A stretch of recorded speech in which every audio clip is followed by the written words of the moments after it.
Te ascund în sufletul meu, nu mai vreau să te rănesc, dar tu mă rupi în bucăți, fiindcă vrei să te găsesc. Te ascund în sufletul meu, nu mai vreau să te rănesc, dar tu mă rupi în bucăți, fiindcă vrei să te găsesc.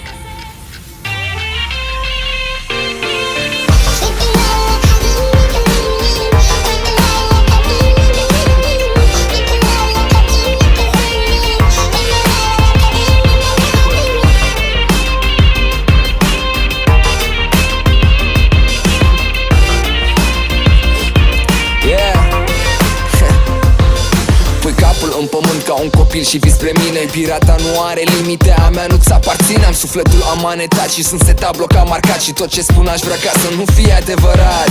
No. Am să încep prin a mărturisi că te-am mințit. Nu eram prea bine psihic când ne-am întâlnit. Am găsit în tine un refugiu față de probleme. Erai o oază în deșert, mi-ai spus, intră, nu te teme. Așa că propun să nu ne mai mințim frumos. Și tot ce a fost și n-are rost. No. Să pierdem timpul cu regrete și să lovim cu pumnii în perete. Te ascund în sufletul meu, nu mai vreau să te rănesc, dar tu mă rupi în bucăți, fiindcă vrei să te găsesc.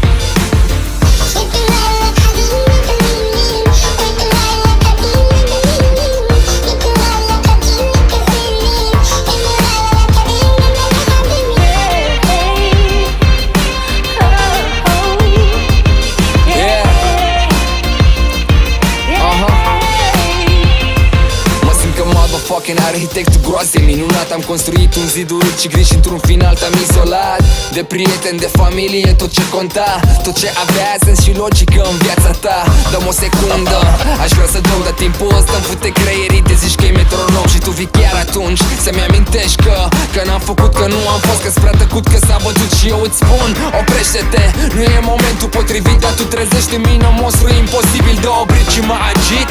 Vorbești răsit, dar timpul stă pe loc, chiar în momentul în care te-am lovit. Te ascund în sufletul meu, nu mai vreau să te rănesc, dar tu mă rupi în bucăți, fiindcă vrei să te găsesc. Te ascund în sufletul meu, nu mai